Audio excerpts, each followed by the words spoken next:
Dios los bendiga, hermanos que nos escuchan a través de este medio. Seguimos con el tema de que la incredulidad de Israel es consecuente con el plan de Dios, en el punto de que es coherente con las promesas de Dios en el versículos del 6 al 13.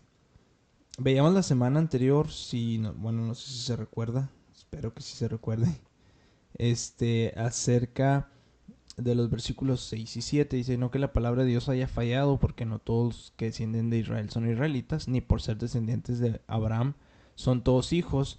Y vamos a analizar ahora un poquito de la vida de Isaac, porque dice: sino en Isaac te será llamada descendencia. Cuando hablamos de la vida de Isaac, podemos hablar de que Isaac es un hijo de Dios.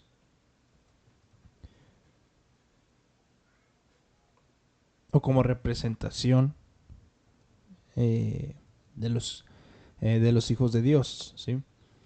Eh, es una ilustración, creo que excelente, de lo que es un verdadero hijo de Dios, porque mucho antes de nacer, mucho antes de haber sido concebido, fue escogido entre los descendientes de Abraham para ser heredero de la promesa. Él es el que iba a ser heredero de la promesa. Veíamos la semana anterior, la clase pasada, que ni Ismael ni los demás hijos que Abraham tuvo con Cetura eran eh, los escogidos para recibir la promesa, sino que fue específicamente Isaac a quien Dios le plació escogerlo para que fuese heredero de la promesa. Entonces, el hecho de convertirse en el hijo espiritual de Dios fue algo preordenado de una forma soberana y sobrenatural, al igual que sucedió a Abraham, que Dios elige y Dios decide revelársele a él y llamarlo a una tierra que él no conocía. Y Abraham respondió por fe, que es la respuesta que se debe de tener ante este llamado de parte de Dios, y es cierta y es real en cada persona que ha sido salva. Dios ofrece a través del medio que haya sido la salvación, el evangelio, ¿sí? De manera sobrenatural. Él habla, él llama, y debe de haber una respuesta en fe de parte de la persona. Entonces, por eso, cuando hablamos de Isaac, hablamos de un hijo de Dios, porque respondió, como respondió Abraham, respondió con fe, respondió por fe. Podemos ver otro ejemplo, que es es un ejemplo que me parece interesante, es el de Natanael. Porque antes de que Jesús se encontrara físicamente, ¿no?, con Natanael, él dice, mira, acompáñame a Juan 1:47, Juan capítulo 1, versículo 47.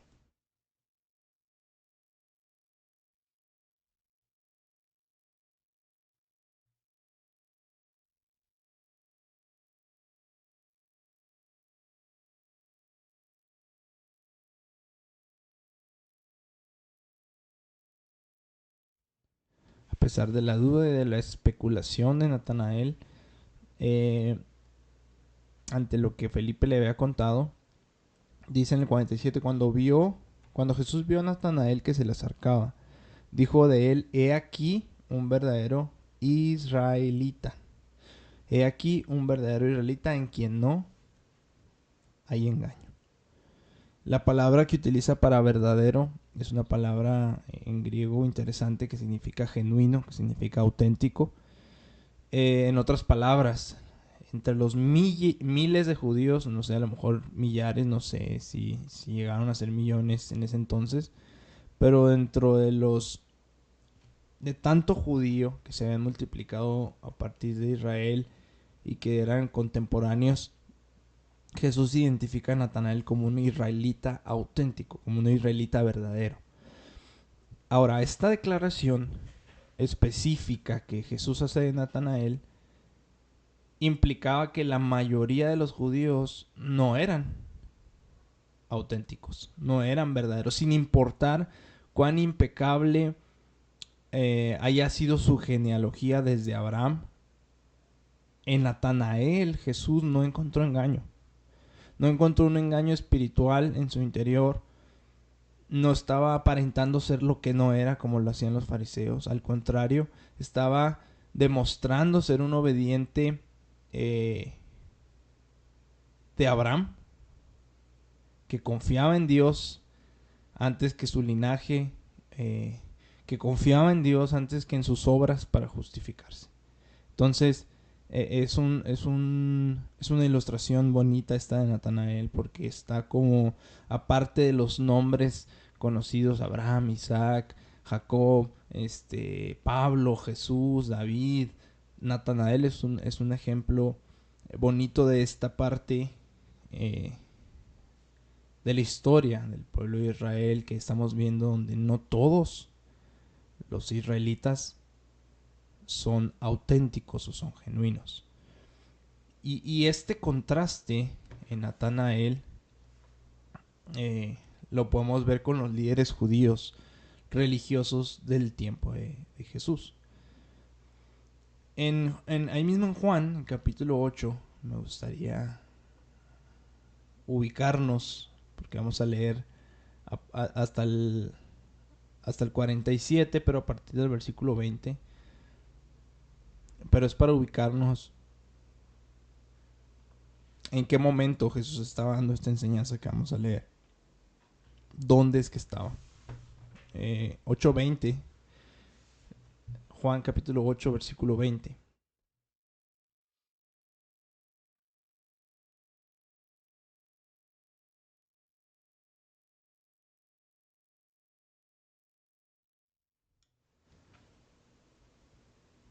Dice el 20. Estas palabras habló Jesús en el lugar de las ofrendas, enseñando en el templo.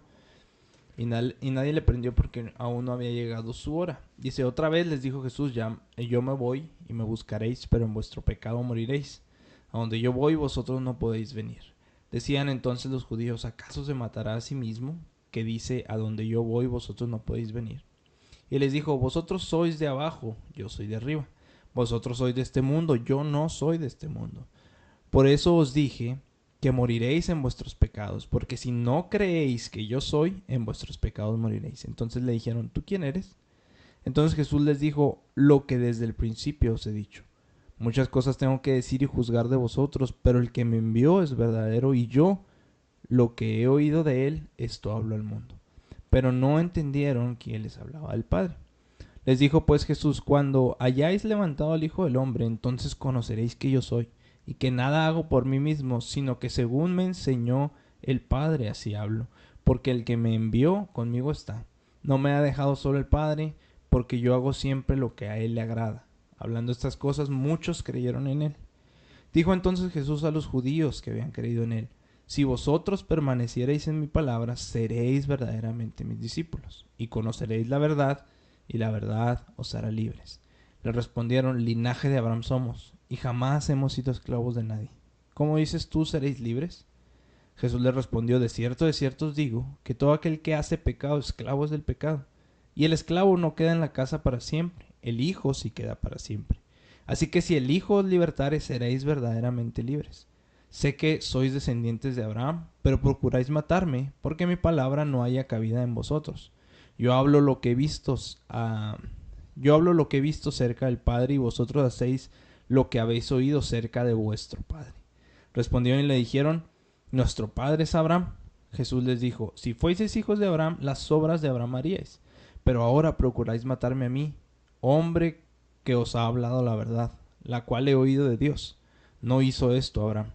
Vosotros hacéis las obras de vuestro padre. Entonces le dijeron, nosotros no somos nacidos de fornicación, un padre tenemos que es Dios. Jesús entonces les dijo, si vuestro padre fuese Dios, ciertamente me amaríais, porque yo de Dios he salido, y he venido, pues no he venido de mí mismo, sino que Él me envió. ¿Por qué no entendéis mi lenguaje? Porque no podéis escuchar mi palabra. Vosotros sois de vuestro padre el diablo y los deseos de vuestro padre queréis hacer. Él ha sido homicida desde el principio y no ha permanecido en la verdad, porque no hay verdad en él. Cuando habla mentira, de suyo habla, porque es mentiroso y padre de mentira. Y a mí, porque digo la verdad, no me creéis. ¿Quién de vosotros me redarguye de pecado? Pues si digo la verdad, ¿por qué vosotros no me creéis? El que es de Dios, las palabras de Dios oye. Por esto no las oís vosotros, porque no sois de Dios. Jesús, en el lugar de las ofrendas, un lugar muy delicado para los judíos dentro del templo, empieza a hablar estas palabras y les empieza a hablar y explicar acerca de la libertad del pecado, de lo cual únicamente Él, como el Hijo de Dios, iba a poder libertarlos. Ellos inmediatamente de forma indignados, pues, apelaron a la promesa de justicia de Dios basada en la descendencia física de Abraham. Una justicia que ha sido mal interpretada, una justicia que ha sido mal entendida de parte de ellos, porque no es por la descendencia física de Abraham, sino por la fe que Abraham tuvo. Entonces, ellos apelan a esta descendencia física y a este linaje especial. Pero Jesús es cuando les dice en los versículos que acabamos de leer, les dice, si ustedes son hijos de Abraham, las obras de Abraham harían. Pero procuran matarme, porque les he dicho la verdad, porque les he hablado la verdad, la cual ni es mi verdad, porque yo la he escuchado de Dios, es lo que les dice Jesús. Y después, momentos después, les dice hijos de su padre el diablo. Entonces, de forma explícita los llama de esta manera y además añade y les dice que no son de Dios porque lo habían rechazado a él y habían rechazado la verdad que él predicaba y habían rechazado la buena noticia que Jesús traía, la cual no era de él, sino que era lo que había escuchado del Padre. Entonces, y eran, repito, judíos, líderes judíos religiosos, que muy seguramente, muy probablemente su descendencia estaba impoluta, estaba pura de Abraham, porque ellos han guardado esto desde mucho tiempo. Entonces Jesús les dice, es que no es por eso, no es por eso que son hijos de Dios, al contrario, son las formas de Abraham, no la descendencia en sí física de Abraham, sino las formas de Abraham, la fe de Abraham, las obras de Abraham, las que los hacen hijos de Abraham. Entonces, creo que es claro en esta parte la palabra de Dios, que Jesús les habla a estas personas, ¿no?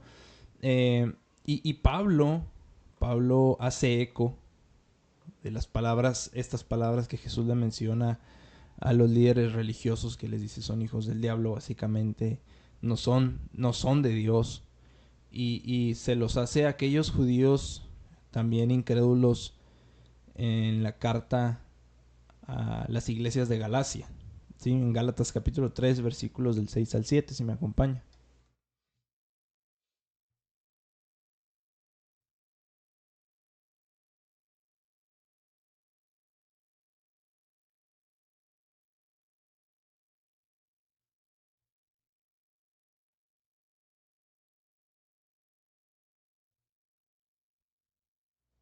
Gálatas capítulo 3 versículos del 6 al 7 dice, así Abraham creyó a Dios y le fue contado por justicia. Sabed por tanto que los que son de fe, estos son hijos de Abraham.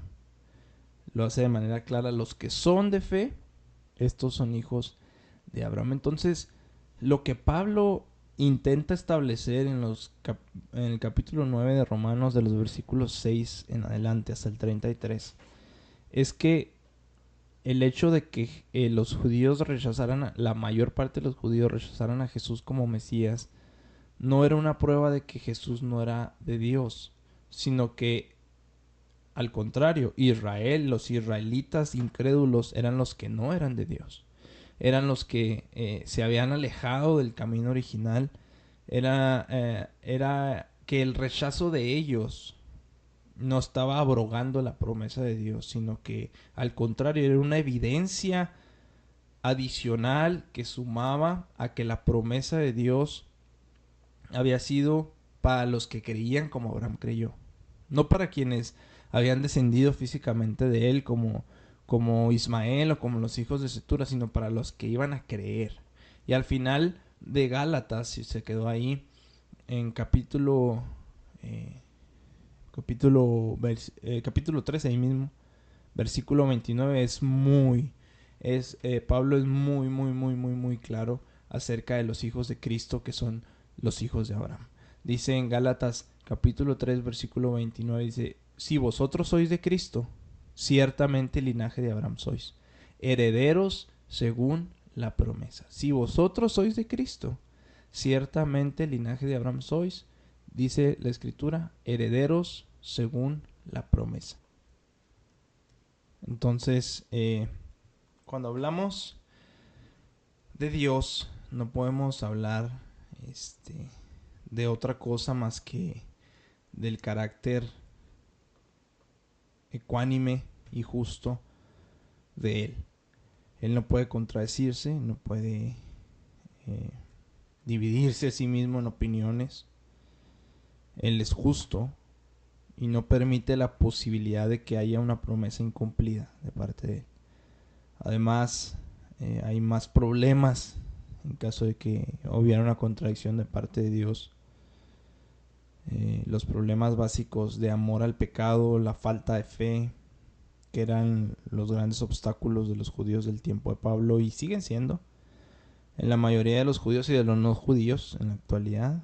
El amor al pecado y la falta de fe que no se puede entender el verdadero significado de las promesas de Dios, porque en reiteradas ocasiones los profetas enseñaron de manera contundente,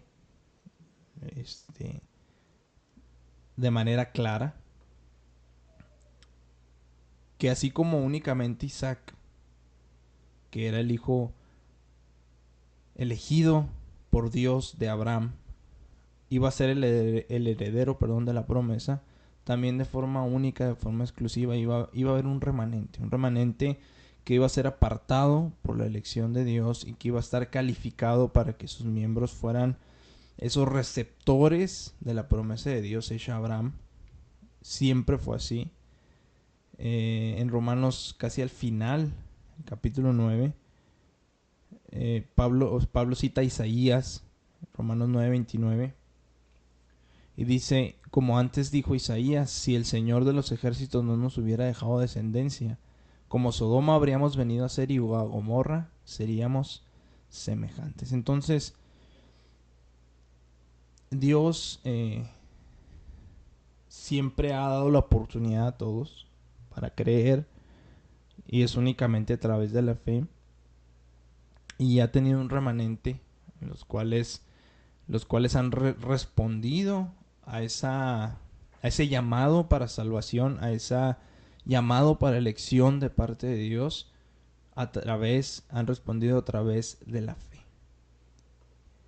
Dios, anteriormente la referencia de Pablo a la palabra de la promesa hecha por Dios había sido la declaración de Abraham en la que le dice, por este tiempo vendré y Sara tendrá un hijo. En Romanos capítulo número 9, que es donde estamos, el versículo número 9, dice, porque según la promesa son contados como descendientes.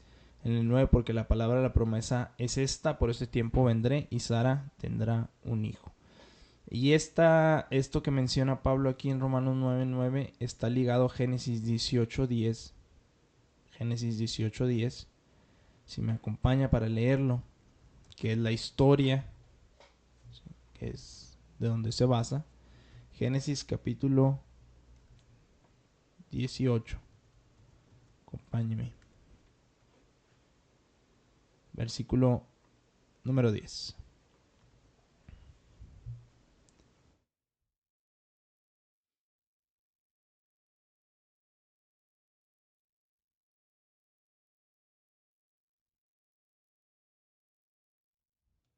Se lo reitera en 2 ocasiones. En el versículo 10 dice: entonces dijo, de cierto volveré a ti, y según el tiempo de la vida. Y he aquí, Sara tu mujer tendrá un hijo. Y Sara escuchaba la puerta de la tienda que estaba detrás de él. Y en el 14 dice: ¿hay para Dios alguna cosa difícil? Otra vez, al tiempo señalado volveré a ti, y según el tiempo de la vida, Sara tendrá un hijo. Y atrás, en el 17,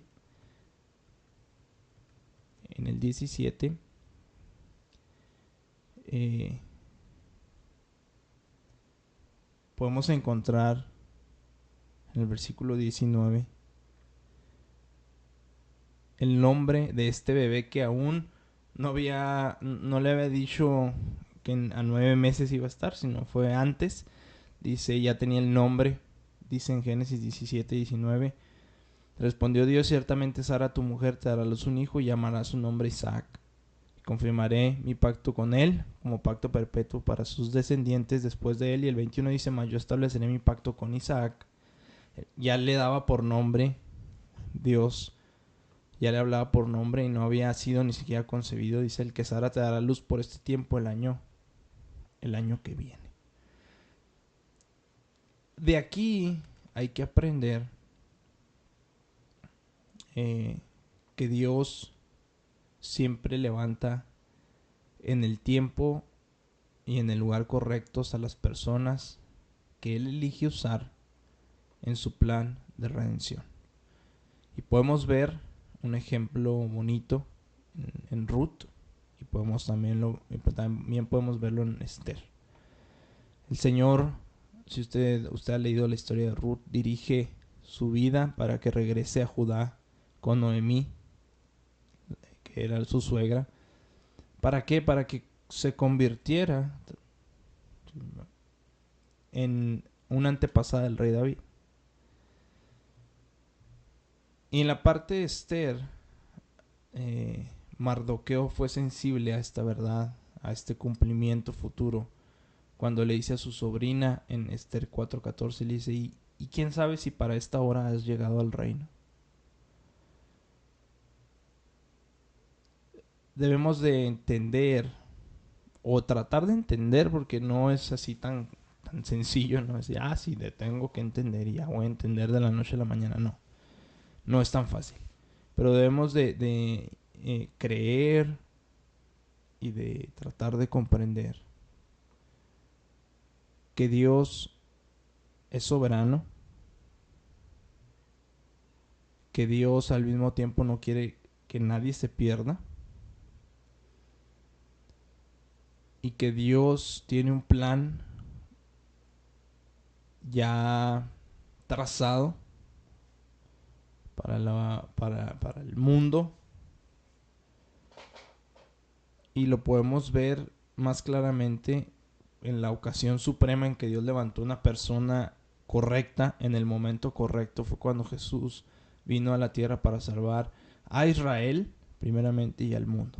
En Gálatas capítulo 4, versículos 4 y 5, si me acompaña por favor. Gálatas 4, 4 y 5.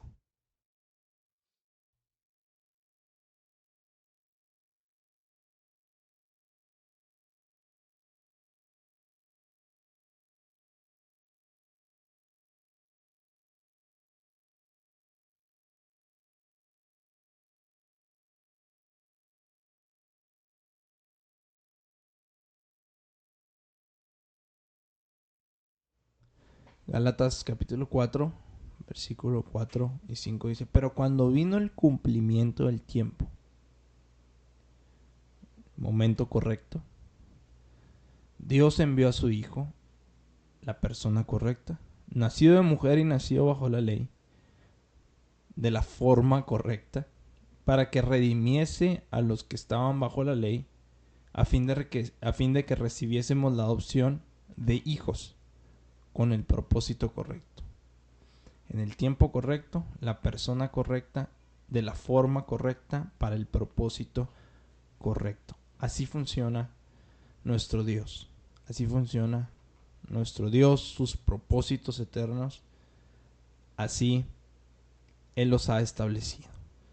Vamos a ver la semana que entra, con el favor de Dios, la siguiente o la segunda ilustración de esta verdad que está en los versículos 8 en adelante. No, perdón, 10 en adelante, del 10 al 13. No solo esto, sino que también cuando Rebeca concibió uno, Isaac nuestro padre. Vamos a hablar ahora de la tercera generación, ¿sí? Que es la parte de Esaú y de Jacob. Les repito, es un tema, no es un tema tan fácil, no es un tema tan sencillo, pero si hay algo que no se entienda, si hay algo que deje dudas, con toda confianza está abierta la caja de comentarios, hermanos, y estamos pendientes para responder si hay cualquier pregunta. Dios los bendiga.